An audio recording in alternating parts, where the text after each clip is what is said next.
Kumusta kayo? Sana po nasa mabuti kayong kalagayan. Welcome back po sa Star Tarot. Kung bago kayo dito, welcome din kayo. Thank you sa inyong support. I truly appreciate it. God bless you all.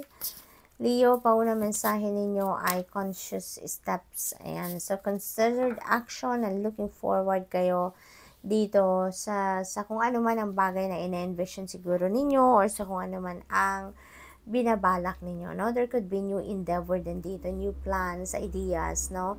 That you are looking forward to do. Parang ano dito din, parang aware kayo dito of everything, of every move na gagawin ninyo. Maring maingat, pinag-iisipan ninyong mabuti, pinagpaplanuhan ninyong mabuti, ang kung ano man ang gagawin ninyo dito, Leo, no? So, good luck to that.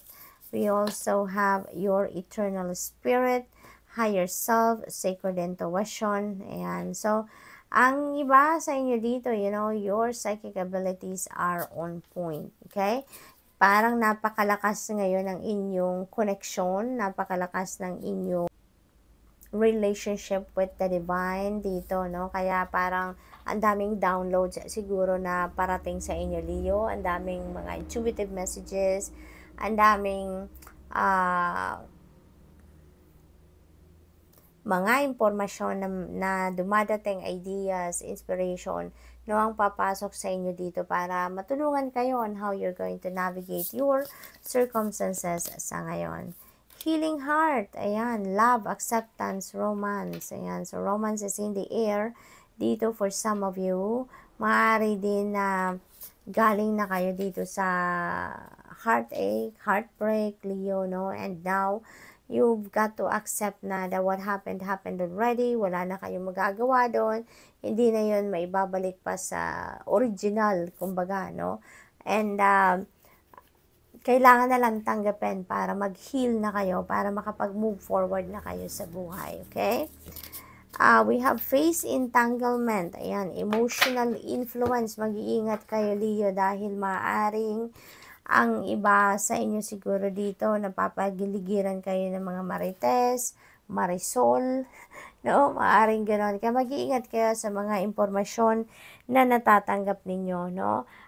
Pag-isipan mabuti on how you're going to react to those information na nakikita or nakukuha ninyo at this time, Leo, okay? Posible din na merong mga taong kayong pinag-uusapan siguro, no? Maaring kayo yung chinichismis, kayo yung ginagawa ng kwento, whatsoever, you know. So, dead man na lang as much as possible, diba? Dead mahin nyo na lang mga taong yan. Because, ano na, wala naman kayong makukuha dyan, diba? Kung malaman ninyong pinag-uusapan kayo or chinichismis kayo, anong makukuha ninyo dyan? Nothing but negative energy. So, focus na lang kayo sa kung ano man yung pinagkakaabalahan ninyo sa buhay, kung ano yung mga plans ninyo, dreams ninyo, just focus on them. Focus on yourself, no?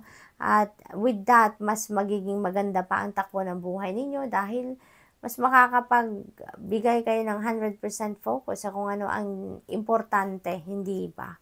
So what else? We have imagination. I embrace and nourish the creative aspect of my mind. So maaring meron kayong mga gagawin sa ngayon na talagang papaandarin ninyo dito ang inyong imagination. Maaring related dito sa inyong creativity, related sa inyong trabaho, career, you know. So yun ang gagana sa inyo ngayon, yung inyong creative prowess, ano, yun ang maha-highlight sa buhay ninyo sa ngayon, na mabuti pa yan, ano, mapapakinabangan ninyo yan sa inyong trabaho or career. We have doubt, I release the need to know all the answers, ayan. So, maaaring meron kayong mga self-doubt or pinagdududahan ninyong inyong sarili, pinagdududahan ninyong mga impormasyon na nakukuha ninyo siguro from the divine. Kasi, di ba, ito, meron kayong mga downloads, may mga intuitive messages kayo. So, maybe hindi ninyo yan sinusunod, ginagawa dahil nagdududa kayo, tama nga ba ang naiisip ko? Tama nga ba ang naririnig ko? Diba? Kaya ano yun Leo, tanggalin niyo na yung doubt ninyo sa mga bagay na yan because whatever you are getting, trust it. Now, whatever it is na pumapasok sa isip ninyo, trust it because normally, 'di ba, hinahatidan tayo ng parang ini-implant, no, ng universe sa isip natin at sa puso natin kung ano yung dapat nating gawin, 'di ba? So kung nakikinig kayo sa inyong intuition, no, marirealize niyo na that is a message for you from the divine, no? At pagtitiwalaan ninyo 'yan. So tingnan natin kung ano pa ang ganap dito for you.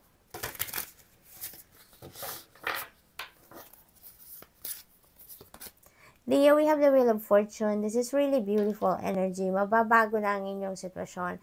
Maswerte ito This is good luck and good fortune on your side sa ngayon, Leo. Kaya, napakaganda. This is karma at play. This is destiny at play.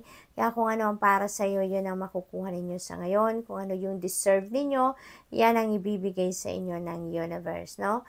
Kung nasa ilalim kayo dati ng wheel ngayon, you are going to move, no, 360 degrees. Kumbaga, at ilalagay kayo nito sa itaas, ilalagay kayo nito sa sitwasyon kung saan magiging mabuti, maganda, productive, prosperous, and abundant kayo, no, Leo? So, good luck to that. Maaari din na swerte kayo sa pera dito, no? Maaring meron panalo dito sa mga game of chance, maaaring ganoon. Hindi lang pera ang siswertehin kayo dito, but this could also be a good luck and good fortune pagdating din sa inyong mga relationship, sa inyong trabaho, career, negosyo, mga ganoon, ano? Because this is positive energy, no? This is positive change na mangyayari sa inyo. Ito yung parating sa buhay ninyo, Leo. Positibong mga pangyayari at sitwasyon. Napakaganda. We have Ace of Pentacles then. So, this is really a beautiful time, very beautiful period sa buhay ninyo pagdating sa money, career, and finances, no? This is a new beginning energy, si Ace of Pentacles, and this is a new beginning in your finances, no? So, maaaring meron talaga mga financial opportunities and financial blessings that are coming your way sa ngayon, Leo, at ito yung pagmumulan na ninyo ng continuous inflow of money. You know, maaari ngayon na magsimula yung tuloy-tuloy na pagpasok ng abundance and prosperity sa buhay ninyo. Alright? Maaari din na ito na yung pagkakataon na mabago na ang inyong sitwasyon. Mabago na ang inyong financial landscape, no? At ngayon luwag-luwag na kayo, makakapagsimula na kayo na mag-build ng sarili ninyong financial security and stability, yung mga ganun ba, no? So, good luck. What else? We have 7 of Wands. Ayan. So, dito naman sa 7 of Wands, ano, mag-ano din kayo, mag-ingat din kayo, ano, kasi this could still be related to this phase entanglement energy. Siguro may mga tao dito na iinggit sa'yo, Leo, no? Maaring you're very successful or maganda ang inyong sitwasyon sa buhay sa ngayon, maganda ang inyong status sa buhay, sa kahit anuman ang inyong sitwasyon, ano.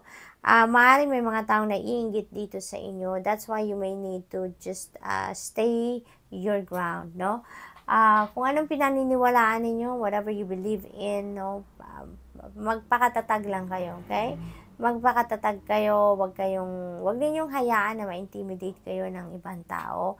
Wag ninyong hayaan na maapektuhan kayo, no, ng kung anong mga sutsot, ng kung anong mga negative comments na naririnig ninyo from the outside world. Because there are just people talaga na walang magawa sa buhay, hindi ba? At nangiintriga, nangchichismis, nag-fake news, and deadmahin nyo na lang, you know? Deadmahin nyo na lang mga ganong klase. Kasi it's not going to help you in any way. Maninegative lang kayo, manenega lang kayo. Kaya, focus lang kayo sa kung ano ang positibo, no? Para mas marami pang positibong pangyayari ang dumating sa buhay ninyo. Because if you focus on the negative, nako, yun din ang ma-attract ninyo sa buhay ninyo. More negative, diba? Law of attraction is always at play. Kaya, diba, like attracts like. Kung positibong iniisip ninyo, nararamdaman ninyo, positibo din ang mangyayari sa buhay ninyo. But if you are feeling and thinking negative, no, sigurado, negative din ang mangyayari, diba? Kaya, dun lang tayo sa kung anong mabuti, kung anong maganda, kung ano ang positibo. Good luck, Leo, and that's all I have for you for today. Thank you for watching. Love and light. Namaste.